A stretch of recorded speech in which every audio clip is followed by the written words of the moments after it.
We have risen from the ashes to school the masses. Hello, everyone. Welcome to another edition of the Scholars of Wrestling Show, episode 432. I'm your man behind the microphone, Scholar Jeff. Joining us this week, the OG Undisputed Scholar himself. He is Scholar Tarek. Scholar Tarek, how's life treating you, sir? Life has just been constantly nothing but just tiredness and just overwhelming situations. But all I know is that at the end of the day, I can talk to, or in this case, at the end of the week, I can talk wrestling with some good people. And that's all I look forward to in the week now. Hey, we are a respite from the storm of life, if nothing else. Also joining us this week, speaking of storms, hailing from parts unknown slash somewhere in Florida. He is another undisputed scholar. He is Scholar Brian. Scholar Brian, do you have a better segue than that? No, I do not. All I know is that I am enjoying the summer heat in Florida, and I'm enjoying holding down the Scholars of Wrestling Heavyweight Championship for my tag team partner. And Undisputed Scholars on top, and we're going to stay that way. We make sure we stay on top all over the Scholars of Wrestling. Damn straight. SummerSlam's coming up. Doesn't matter. Gotta take care of it. Well, moving on, there was a few very interesting developments in the world of wrestling, and if I'm hearing it right, a couple of grievances here and there. But before we get to all that, we need to kick things off with a little bit of what we like to call backstage news. Indeed, we shall go all in again, peek behind that curtain like we do all the time to make sure we catch in on a little Backstage news. News. Blood and guts. Ha. Now, speaking of blood and guts, because we did get some blood and guts from AEW, we're going to be getting a few more bits of blood and guts from another source. Because as of the day of this recording, it's San Diego Comic-Con, and the fellows over at Mortal Kombat had a little bit of a surprising announcement. There are a lot of rumors and supposed leaks going on, but now they're true. We've got the first revealed, what they call the first round of DLC that they call their Combat Pack. And why am I talking about this on a wrestling show? Well, because the first round of downloadable content for the new Mortal Kombat game includes mainstays of the series like Ermac, Quan Chi, and Takeda. But there's also guest characters, Homelander from The Boys, Omni-Man from Invincible, and Peacemaker from DC Comics, which, if you remember, was played in real life by John Cena, complete with defending likeness and Earthrealm. all. Complete with likeness and all, which makes me believe that, yeah, they probably got Cena to do the voice and all that stuff, which really, I admit, I did not actually see. We're talking about this, Brian and I, before you came on, Tarek. But surprisingly enough, I never actually saw the Peacemaker series. So I'm like, okay, how good could this possibly be? And then I thought about it. I'm like, wait a minute. John Cena has just been added to one of my favorite video games of all time, and I can perform fatalities on him. What other possibilities can happen now that this has been revealed? Yeah, Black and it's Adam. That's your Black Adam could be a part of another DLC pack, and we get John Cena versus The Rock 3, this time in video game format. Don't you put that evil on me. I was in such a good mood. and then it's and my question is, what's the fatality here? Well, What it what certainly is isn't a attitude adjustment. I somehow doubt they're going I, to be able to use any of his WWE stuff. No, I could no, definitely it's see him it, not in a it fatality, but just like a combo. yeah, They're it's just one of those. It's gonna be more Peacemaker than John Cena. But considering Peacemaker is Captain America gone horribly wrong. the it's basically shield and shotgun.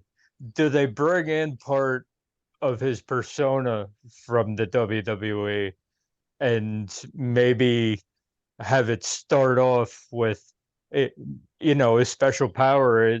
His special power in the world, in the real world, is that you can't see him.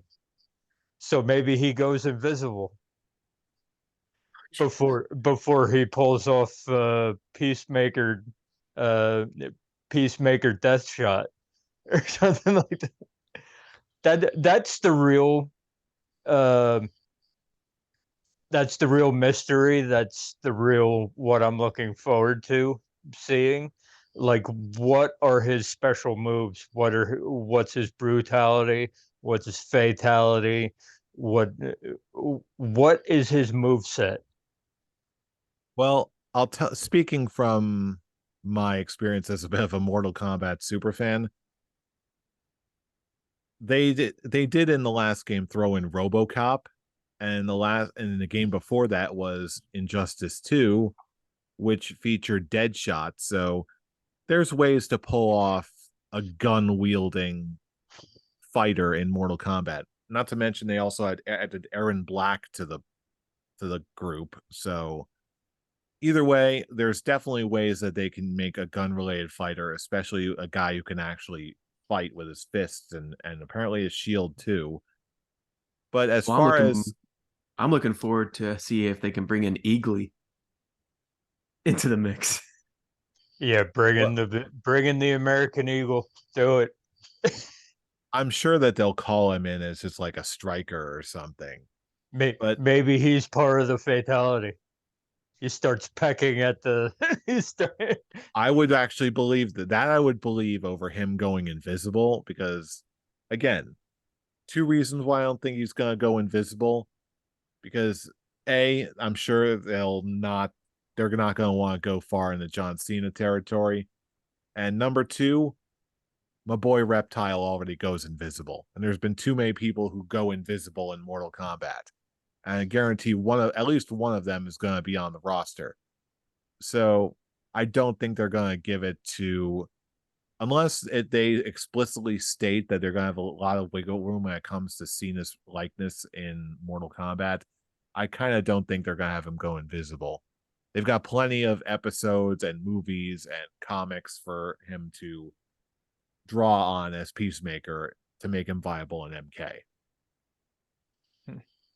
fair enough. When it comes to Mortal Kombat, I'm still just looking forward to see how they're gonna reboot this whole thing. Is this going to be something similar to what they did with 9 and just Actually, no. Basically, at the end of Mortal Kombat 11, you had Liu Kang take Raiden's place as like the god of Earthrealm. mhm. So he basically reset the entire universe with the Titan of Time's hourglass. So basically everything is now retconned and remixed. Okay, so they are okay. Because Like I didn't Scorpion play and 11, so Sub-Zero, yeah, everything is new now. So like okay, so I didn't Scorpion and Sub-Zero are actually brothers, are like literal brothers now. huh. Like the Tarkatans are not a race, there's actually people infected with a disease. So like Baraka, they just announced him, and so he's just like some just like really charismatic like salesman who gets infected with this and he starts becoming like a big defender of his people. Hmm. And yeah, it's like, and they're like bringing back old characters, remixing them. Onaga. I'm still waiting for him to come back. I've got a gut feeling they're probably going to do that. But anyway, last I checked, this is a wrestling podcast. So I could talk about this all day. I really could. Hmm. But we got more wrestling to talk about. So hopefully we'll see more John Cena. And I fully intend on busting out some fatalities on Mr. Cena come September. But before all that happens, Let all your frustrations of how Super Cena has just been built I through all the can't see years. you. Fatality. I don't need to see you to fatalitize your ass. No, that's it. I've played too much Reptile and know that's not true. But anyway, we do have more things in the world of professional wrestling to look at, including this most recent episode of AEW Dynamite, where we got a blood and guts match. And Brian, we were talking a little bit before we started recording. You got some thoughts on this year's blood and guts. Yes. First of all, it took a while for it to get going into what it was supposed to be. It took about 20 minutes until the master of blood and guts, Mr. Fork Wielder himself, Mr. Moxley, runs into the ring, and suddenly it's what it's supposed to be. We had a lot of WWE style chain wrestling at the beginning of this thing that kind of put me in a mind frame of why are we doing it this way? It's like this is supposed to be a blood feud, and it's ending in blood and guts, and we've got good old fashioned chain wrestling in a cage at the beginning of it. So that started off awkward, and the bad it to me it was the worst blood and guts match. The match itself was still good, but my main issue is with the camera work Mhm. of this match because you missed a lot of heavy hitting moves by switching over to other people that weren't doing as much and that weren't doing as much at the same time, and you missed the ending of the match. Why is it that I had to be told that John Moxley basically threw in the towel so that Wheeler Yuta wouldn't get choked out the way he did in the Texas Death Match? Why did I have to be told that? Why didn't I see it? That's it. That's the main issue. The ending of the match wasn't even on the camera. Yeah, I Very thought I bad. missed something. I'm like that. I didn't even catch that the first time I watched it. Yeah, it was not a great camera night for the cameramen of AEW. That was my main issue because you missed a lot of good parts of the match and you completely flubbed the ending. I had to be told by Excalibur that John Moxley threw in the towel. Hmm. That was And really Very the only curious. the only real criticism I really had with Blood and Guts is that it is the ending was I hated that we missed the ending as well. Um I'm gonna be in that camp where the match really didn't do much for Kota Ibushi, like as a showing for the casuals who don't know who he is. They didn't do anything to really put the spotlight on him. So That I will hopefully, totally agree. This yeah, my issue with Kota Ibushi was it looked like he had no place in the actual match. He pulled the Jeff Hardy entrance at the beginning yeah, where where everybody's getting their asses handed to him on his team and he's too busy dancing he's his too way to the busy ring. playing to the crowd, dancing his way to the ring, and then he basically did nothing of consequence, and it looked like whatever he did do wasn't good. Like he was very rusty. Like this is his first match in what probably like 2.5 years since that whole Around there. Yakuza thing in Japan. Mm-hmm. So yeah, they obviously didn't utilize him to the best of his ability. But there's a video out online at the end of the match. He was like, I didn't go through any tacks or nails, so let me just do a full back. Let me do a full back uh, Bump. bump and get some nails in me. I'm like, see, And that's Dakota Ibushi. I know. What are we doing? he is scheduled to stay in AEW. Like, is he like uh I, I honestly don't know that the like way what? they were talking at the end of the match, it seemed like a one-off. But Yeah, I've heard no reports saying that he was in for more than just the one match. Oh, So then this I'm is under the impression that's a that he has fail. one done. Then when it comes to like putting the spotlight on him for the casual, at least the attempted casual AEW audience who don't know who he is, I call that a bust. So that's the only real criticism I had with Blood and Guts not missing that and not really putting a spotlight on Kota Ibushi. I'm not gonna lie, my main focus when it comes to AEW right now is just the MJF Adam Cole storyline. oh yeah, that that's is, that's honestly the best thing on in AEW right now. and it's gotten me to the point where I'm like, you can't break this up. I know you're going to. I know that's the end game for this storyline, but you can't do that right now. It's too good. It's like it's more like, yeah, we know it's coming. Can you just delay the inevitable? Because this is just too much fun. Yeah. Because I must say I love the Fight Forever commercial with Adam Cole and That MJF. one was good. I That's do admit that. and I'm just going, man, Here's how, these guys have just such great chemistry and here's together, how and you it's so know. much fun. Here's how you know you have something. They had the crowd go ape shit for a double clothesline. Okay. And a They dance had a off. crowd. They had the crowd go ape shit for an MJF tope. It's like this is too good. You have the They're crowd chanting. It's like they put in small hints that there is still dissension when Adam Cole is looking at the title, and MJF is like, "Dude, what are you doing? Give me that!"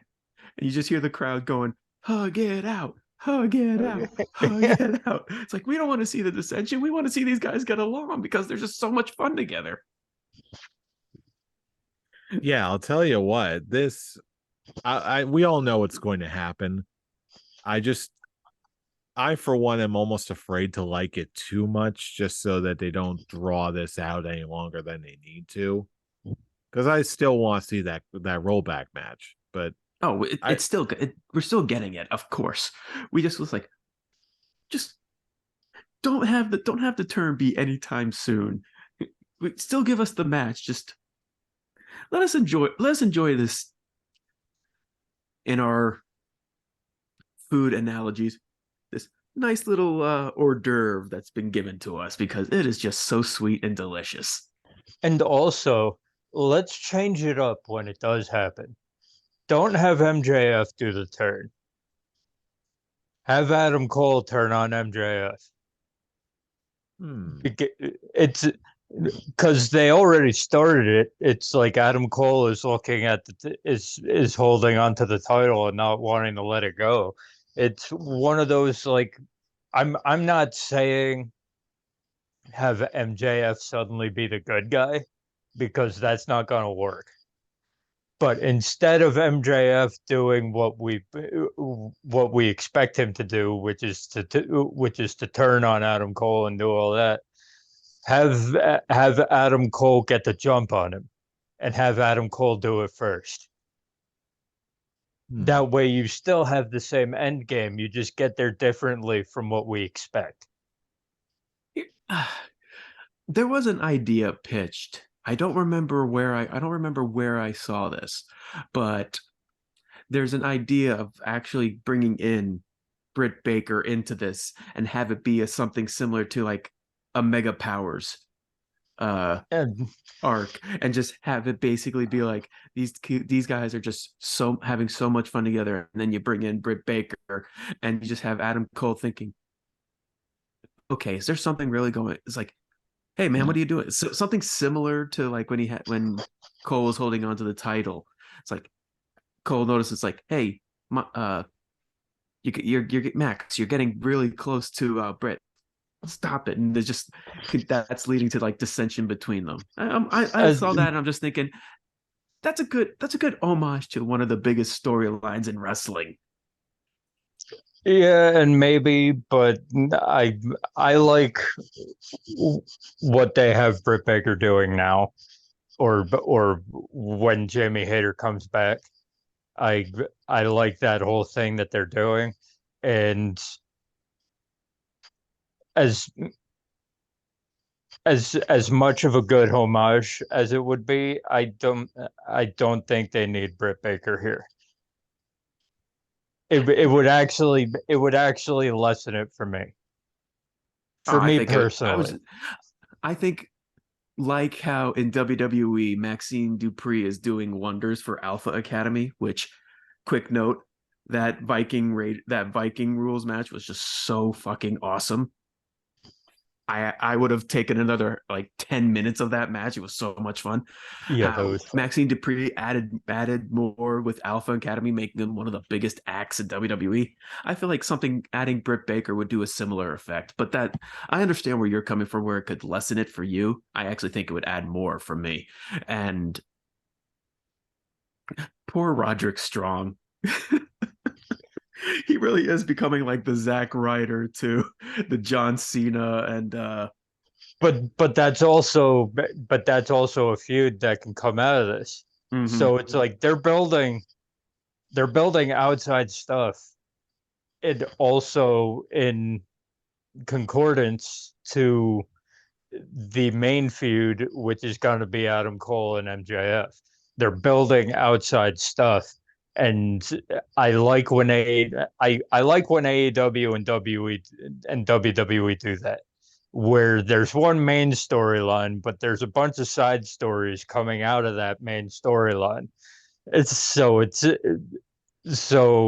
everything they're doing right now, whether they add Britt Baker in or not, everything they're doing right now with MJF and Adam Cole is a win, Mhm.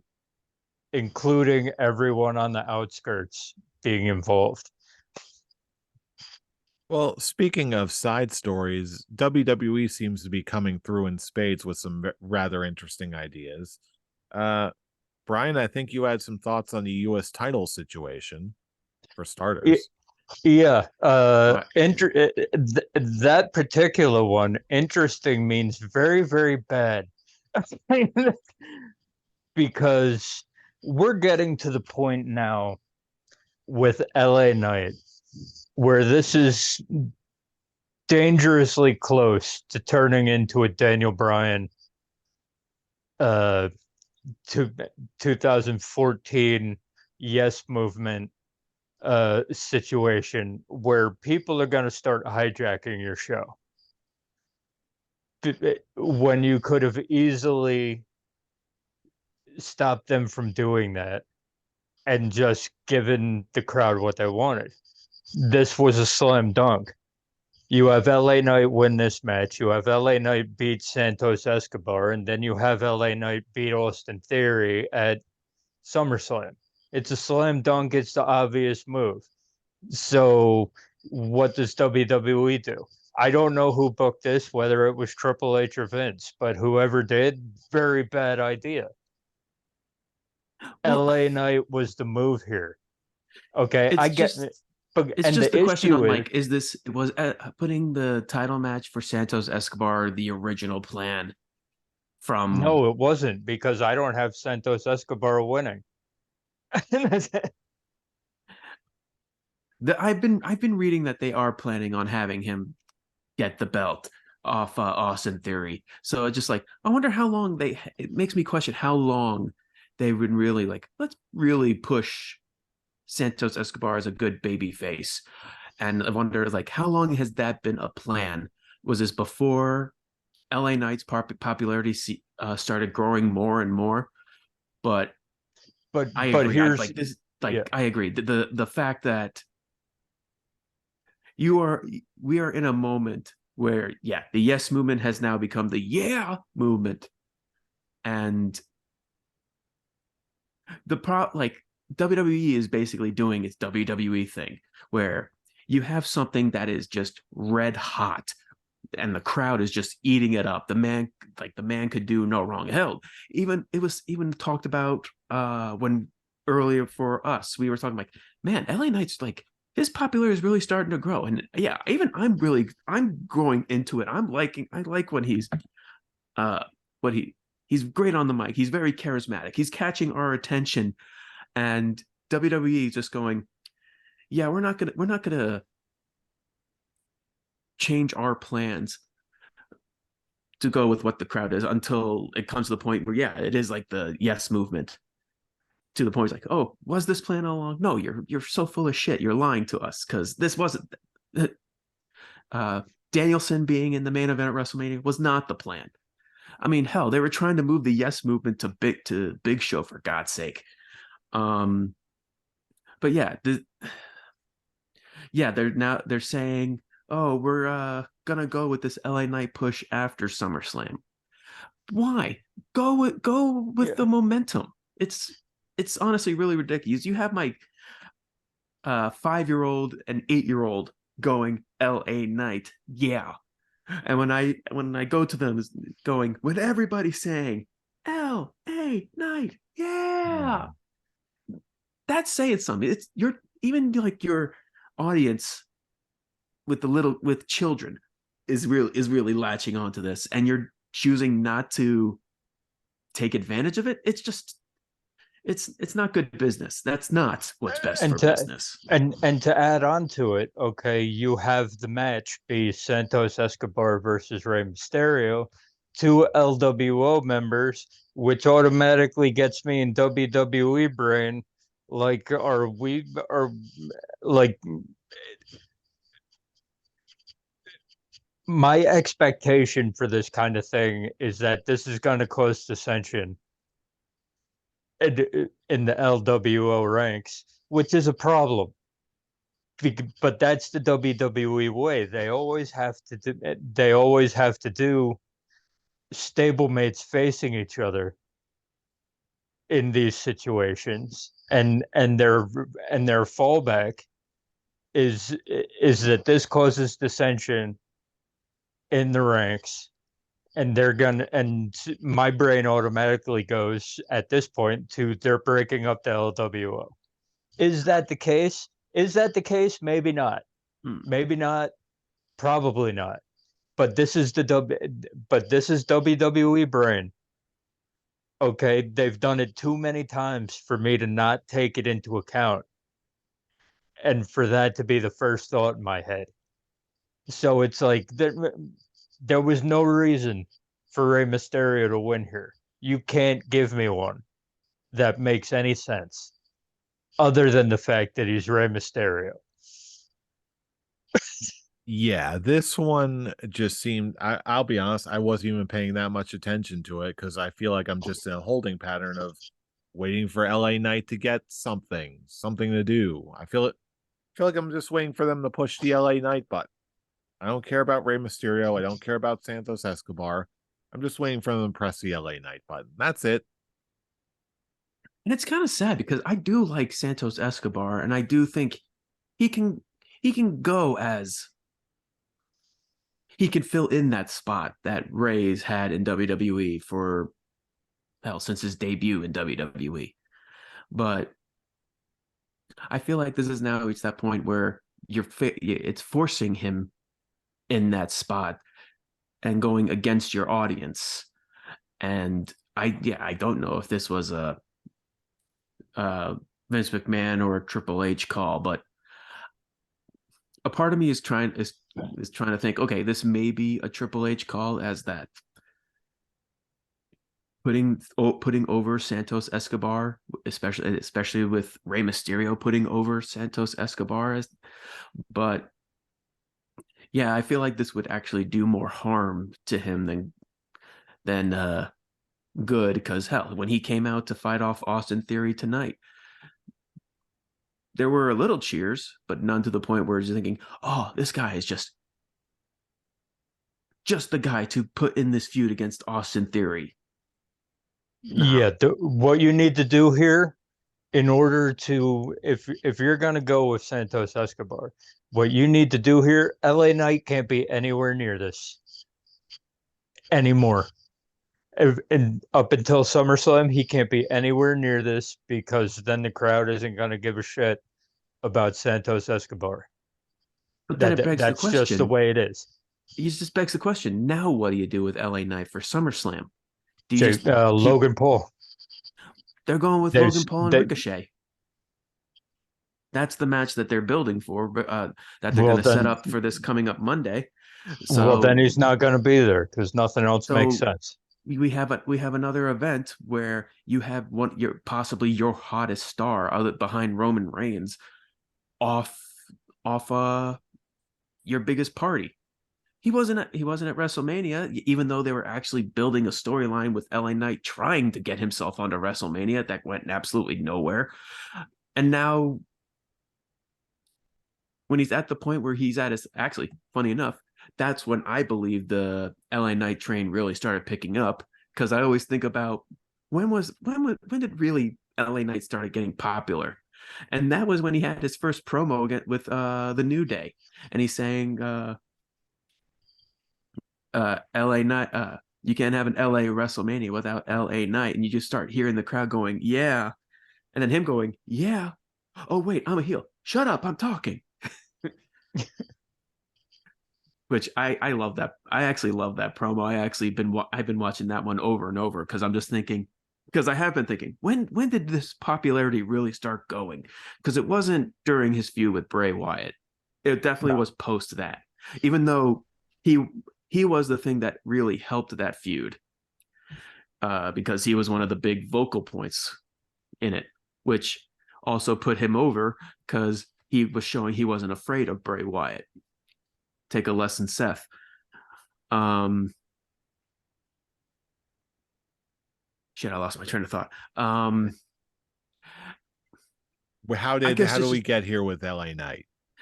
like, yeah, what do you really want to keep him off the SummerSlam card, this, especially when he's at his hottest? It's Cause, it's just stupid. It's really stupid booking in my opinion. Because at least with the Daniel Bryan situation, he was on the shows. Was he doing good things on the shows? Was he getting screwed over on the shows? Yes, yes, yes, and yes. But he was on the shows. Okay, at this point, you're not even letting him be on the show. Okay, like At even least if they're it's giving him a not subs mic. if it's not gonna be substantial, at least have him be there.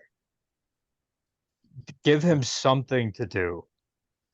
Okay, but yeah, once again, it's like you get opportunities given to you every month to have this guy in a major storyline doing major things, maybe winning titles, and you refuse to pull the trigger, and the crowd is going to start to take matters into their own hands very soon, and you're possibly in the midst of another revolution until you decide to actually pull the trigger on this dude.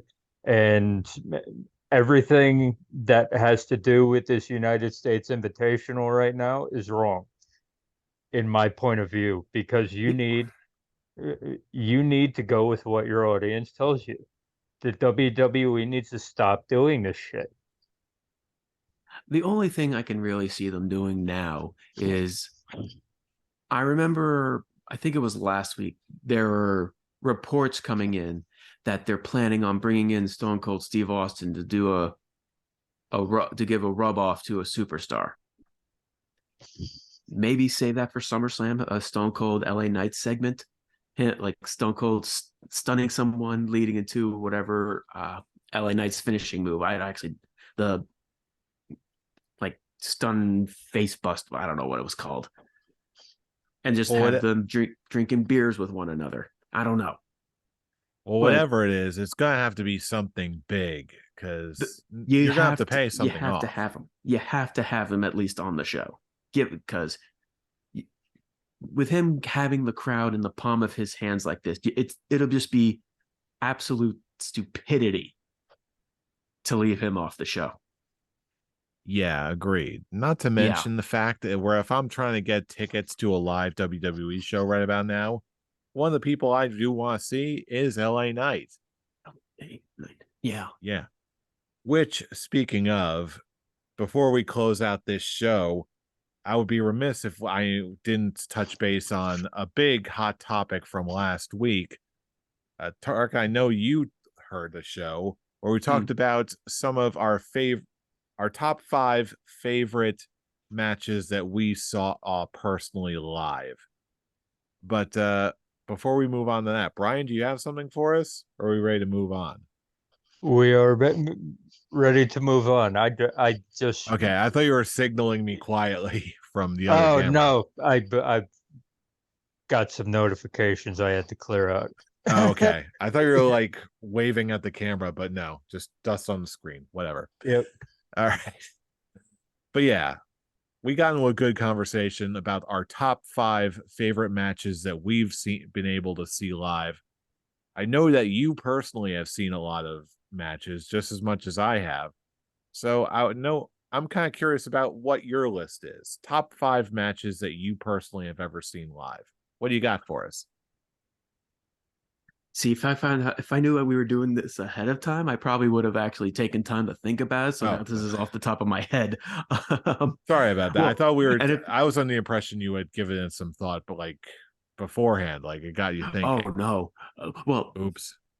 And if that was the case, I probably would have worn my number one match, this shirt for my number one match on this episode, which is WrestleMania CM Punk versus The Undertaker. That's my number one. Ooh, that's a good one. It's nice because I'm a huge Undertaker fan, and I'm a huge fan of CM Punk at that time. He's slowly rising back, but turtle pace slowly. As long as he keeps his backstage persona in the background. Exactly. But yeah, having finally seen an Undertaker WrestleMania match and having it be with one of my favorite wrestlers at the time, yeah, that a match that should have closed WrestleMania. Yeah, that's my my hands down number one, which is hilarious because I also went to their worst encounter when I went to Hell in a Cell when it was when it was Taker versus CM Punk for the World Heavyweight Championship. I was there for that one too. Woof. That was a squash. What was that, like 9 minutes long? Maybe. Yeah, and I was excited to Roughly. see CM Punk too, but I was like, that was not the match. No, it wasn't. Absolutely not.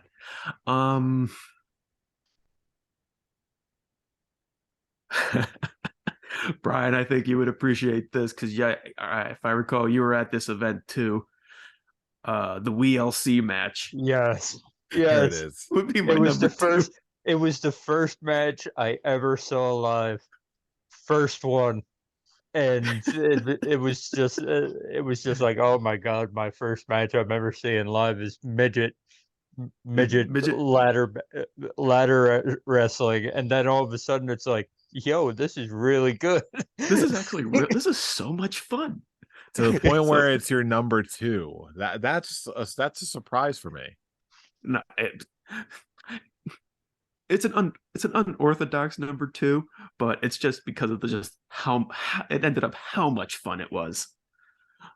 But in a real case, I'm going to stick with that same event of Extreme Rules and say that the 6-man tag between The Shield and Evolution is another top favorite.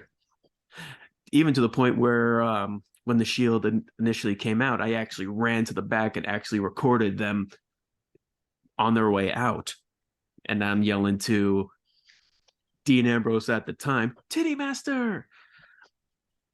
Because of course you did. Because I had to. Sadly, that video no longer exists. I'm trying to think, what's another? What would be my other two matches that I would put?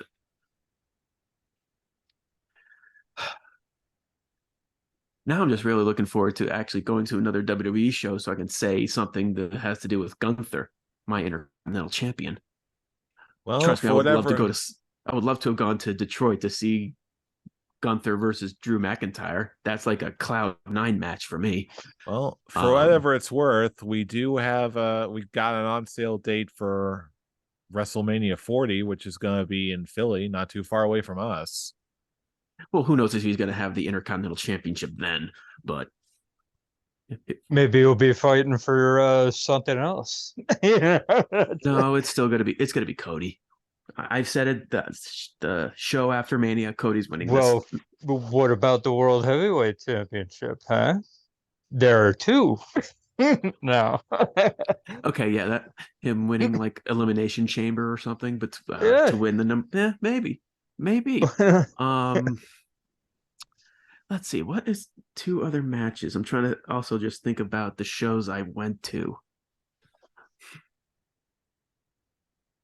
I wouldn't go with match, but I would go with like a segment when I went to Survivor Series when the main event was Rock and Cena versus Miz and R-Truth. And just Really, the you promo. were there for that one. Mm-hmm. Oh yeah, you can even actually spot me in the crowd at one point. And it was just really the promo Rock gave after the show went off the air, talking about how just how great the weed is and wherever we were at the time. Of course, you would say that.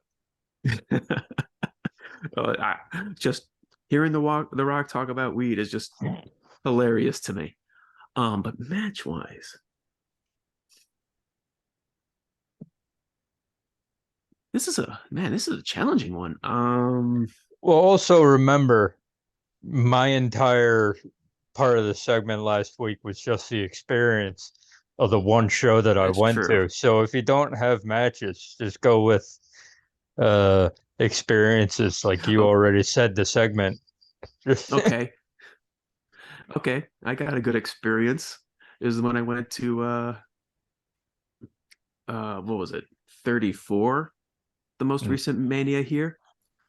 And I went in that to WrestleMania as the Scholars of Wrestling champion, and I successfully defended that championship at WrestleMania.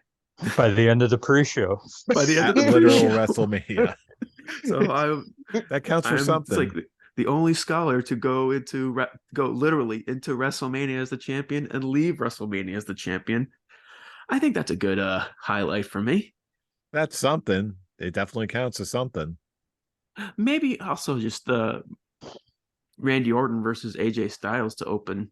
That was a fun match. Oh, that definitely counts. Yeah, you can look at just about any WrestleMania that you were there for and just fill that one of those out with matches. I mean, I wouldn't really go with the women's triple threat, but Kofi Mania. Ooh, that's a good one. That was a so super fun match to be experiencing live. And it occurred to me, it's like, oh, I actually saw the hemp belt. Because he was when Daniel Bryan was the belt. I missed that belt, to be perfectly honest. That was such a great design. I missed that character. Right? If you were gonna have anyone have like such a custom championship, and just it's like keep the design of the WWE championship, but have it be your own thing and just have it be a hemp belt. That's so much fun. But yeah, seeing Kofi Mania live, actually winning the world championship is another good highlight. Too bad that championship reign ended with Brock ending it in like what 8 seconds. Yeah, we don't talk Yeah, about that. and immediately all of Kofi Mania ceased to exist and matter. Thank you, Brock. You killed the momentum of the New Day twice. Uh, well, well, yeah, you can't win them all. Hopefully, at least some of us will be able to get some decent tickets to WrestleMania 40 in our neck of the woods when they come back. But before we move on, any other memorable matches or segments or whatever you're in the audience for directly? Anything else that springs to mind? Maybe that one Raw that you and I went to, Fool, where Undertaker threw Big Show off the stage, wrapped with a chain wrapped around his neck, Uh, and we're all I was singing. with my dad that day, and he talked about that moment for years because he was such a big Undertaker fan. Yeah, and we're all just singing. Let's see, he had American Badass at that time, right? I think And we so. were all just going, "Hey, hey, hey, hey," singing That along with it.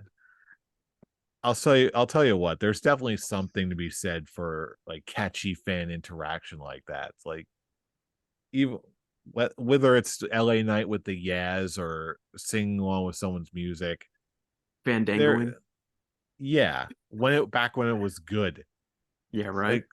like stuff like that makes for such a fun experience, just as it is. Like even I've only been to AEW shows with my wife so far, and even just like singing along with Chris Jericho's Judas theme and being able even just like more niche stuff like And Tarzan Boy. that too. And I was also in one of in the audience for one of the shows when Minoru Suzuki was there, Mm-hmm. and just suddenly an entire crowd just screams "Kaze ni Nare" out of nowhere. It's surreal but so much fun. Yeah, that very much. Yeah, even AEW shows were just so. Um, what was we had that Danielson match versus when he was going for the title in that show, right? Oh yeah, you were with us for I believe the one we were there for was Bryan Danielson versus Hangman Page. Yeah, or was it Hangman Page or was it Omega? Oh no, the one I think the one match we were there I was there for, there was a segment between Kenny Omega and Hangman Page, or Kenny Omega and Bryan Danielson back when Bryan Danielson was a face. Mm-hmm.